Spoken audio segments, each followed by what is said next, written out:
my opinion, Hurricane Ida was a blessing in disguise for the Saints. Packers fans are idiots. George Kittle loves to get yards, especially after the catch.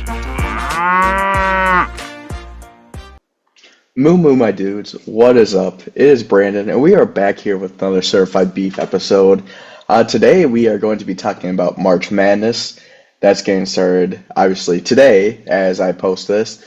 So I want to take you guys through the bracket, give you some of my picks that I think may be the upset, who I think will be the eventual champion, Final Four, all that good stuff. So, yeah, let's get right into it. We're going to start in the South region. We're going to do the Alabama State-Auburn matchup first, and I think this should be a game where Auburn just cruises to a victory. This should be one that's worth watching too much. The next game down, though, however, I believe is one that should pique your interest, and that's Louisville versus Creighton. I feel very strongly about Louisville taking the win. In both my brackets I'm doing, I'm not going to pick Creighton at all. I think Louisville they were underseeded. They should not be an 8, they should be higher. And so I think they might just dismantle Creighton, honestly. Even though Creighton does have the tournament experience, and Louisville's doing kind of a quick turnaround rebuild, I feel very strongly about Louisville coming out on top here. Another game to watch in this region will be the number 5 Michigan versus the number 12 UC San Diego. I know a lot of analysts have picked this one to be an upset, where UC San Diego comes out on top because of their style of play. But after doing a little bit more digging and looking at Andy Watches Hoops on Instagram, I'm going to take Michigan because they have 2 dominant big men. One's more kind of the traditional post-up with Vlad Golden, and then you also have Danny Wolf, who is an excellent passer and can take it all 94 feet. So I think that's going to be a lot to handle for a mid-major team. And then going down the list, we got Texas A&M versus Yale. I know Yale has the tournament experience from last year. So is Texas A&M.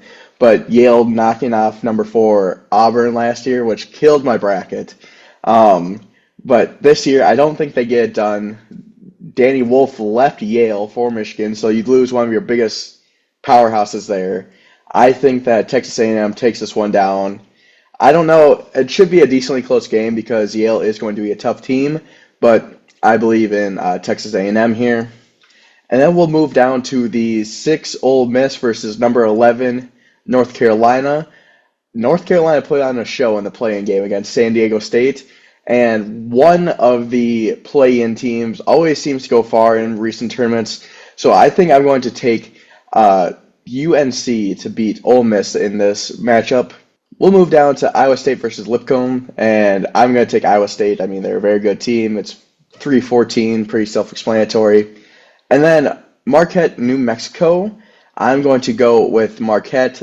They seem like they're just the better team based off of analytics, so I'm going to roll with them in the 7-10 matchup.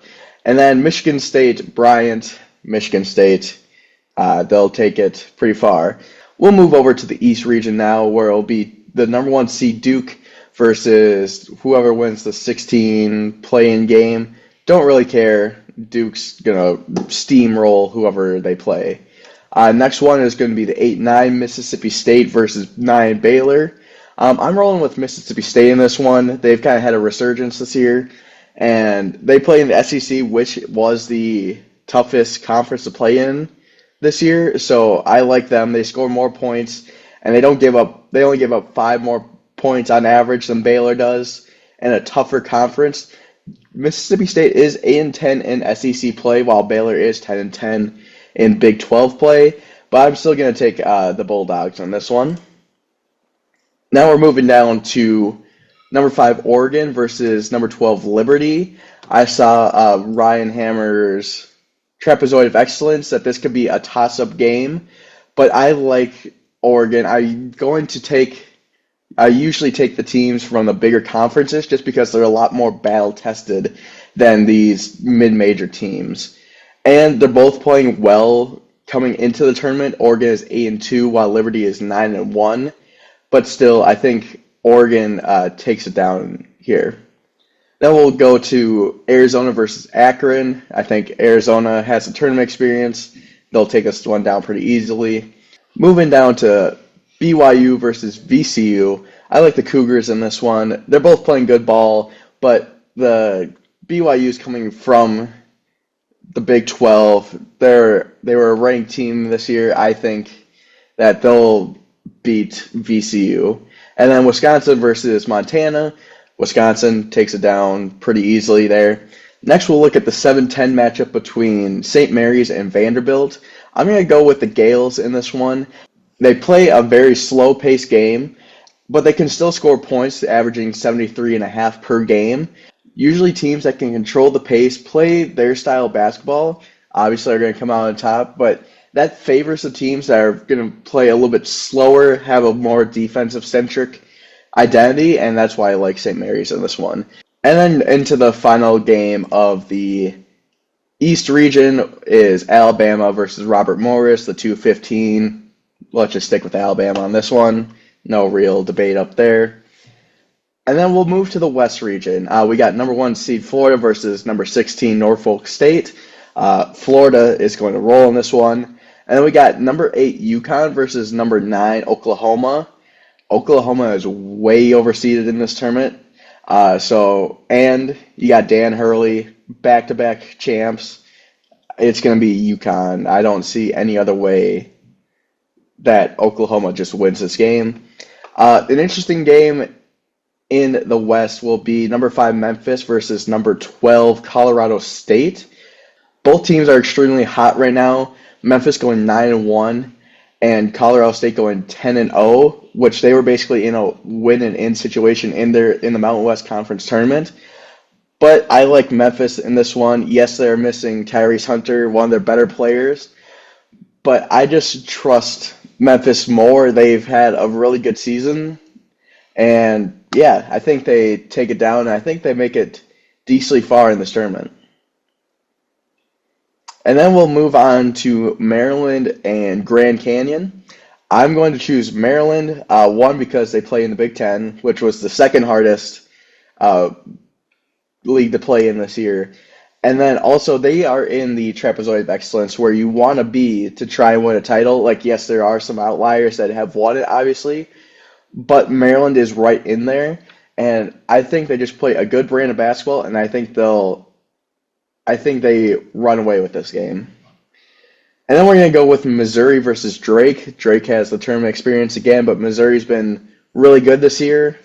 Been ranked a few times. But I'm going to go with Drake in this one. Maybe it's just a little bit of the Iowa bias. But I like Drake to finally get it done this year. Next up is number 3 Texas Tech versus number 14 UNC Wilmington. Texas Tech, no debate there. They've been a great team this year. And then we got number 7 Kansas versus number 10 Arkansas. Bill Self versus John Calipari. I like Kansas in this one. I think they got the better players here. And I think they have something to prove after such like a horrible regular season that they're like, nope, we are still one of the better teams in college basketball. They just got put together. And then we have St. John's, number 2 versus number 15 Omaha. Rick Pitino. St. John's moves on. Finally, we'll move on to the Midwest region. You got number 1 Houston versus number 16 Southern Illinois Edwardsville. It's going to be Houston all the way. Next, we got number 8 Gonzaga versus number 9 Georgia.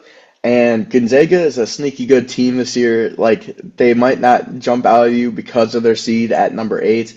But I like this team a lot, and I think they'll make it out of the first round pretty easily.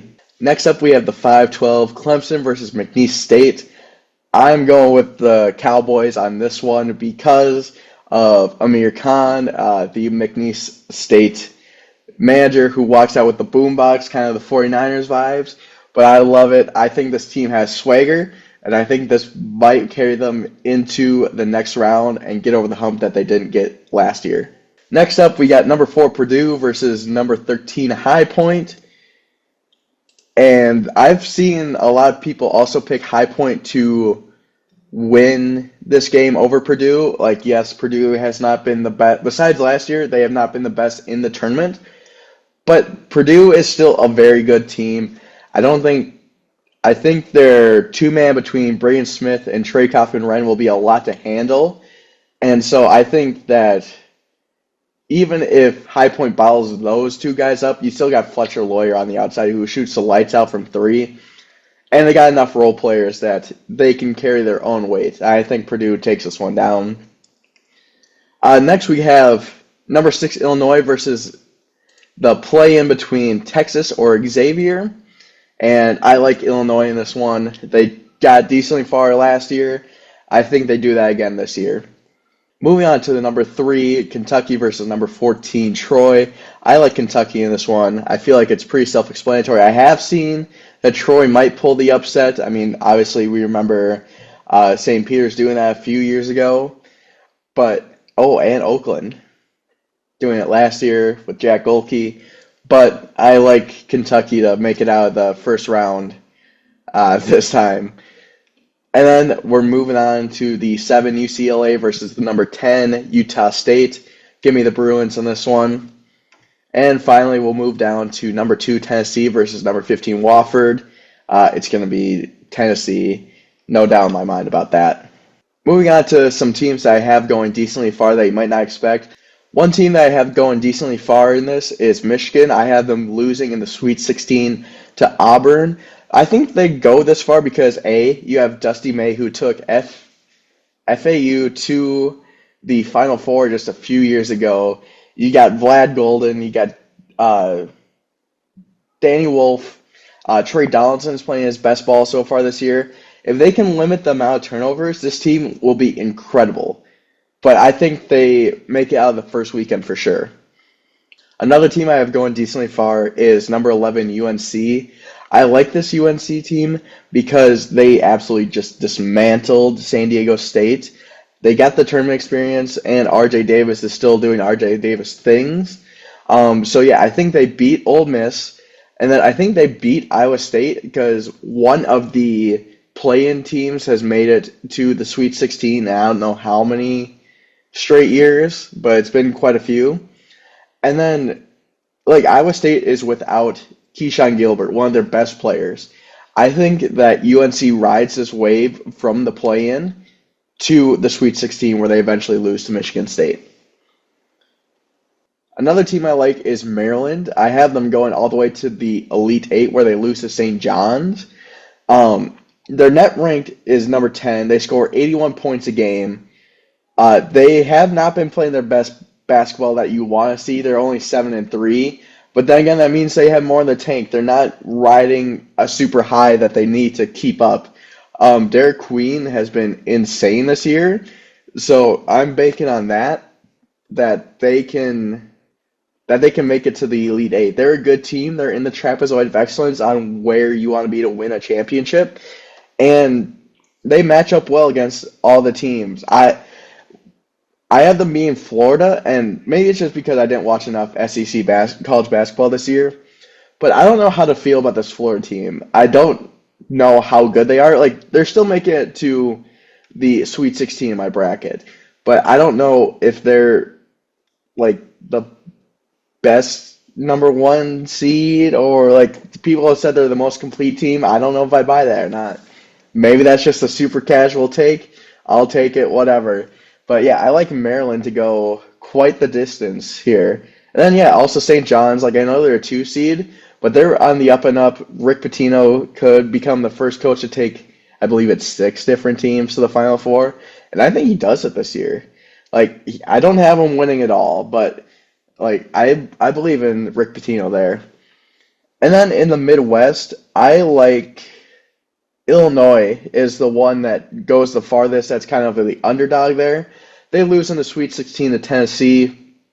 I think that Kentucky unravels after the first game and that Illinois can capitalize off of that and move on to eventually lose to Tennessee. And then I don't really have much upsets or teams going far that shouldn't in the East region. I guess the lowest seed that makes it to the Sweet 16 is the 6 BYU. They beat number 3 Wisconsin in the round of 32. But otherwise, like, they're a team that's capable of making it to the Sweet 16 or Elite 8. But they are the lowest seed that got moving on to at least Sweet 16 here. So finally, let's move on to the Final Four prediction that I got. This has gone through some changes even today before I started recording this. Originally had Michigan State winning it all, but then something in my gut changed that, so they did not make the Final Four even. All right, so coming out of the South, we have Auburn, and then out of the West, we got St. John's. I like Auburn to win that game. And then out of the East, we have Duke, and then out of the Midwest, we have Tennessee. I'm going to take Duke there. They are rolling right now. I just don't know how much their inexperience is going to get them with Cooper Flagg and Con Knipple. Duke is definitely a worthy team to make it to the Final Four. And then for my final, I got Auburn and Duke, and I picked Auburn to win it all last year, and they lost in the first round as a 4 seed to number 13 Yale. This year, I think they turned around, do a semi-Virginia, and I think they win the national championship this year in San Antonio. So, yeah, those are just my thoughts on this March Madness. Sorry if the audio quality isn't that great. I am on vacation right now recording this, so I have to use my Beats earbuds and stay in my hotel room and do this. But, yeah, thank you guys for listening. Hope this is a great March Madness. And, yeah, we'll see you guys on the next episode.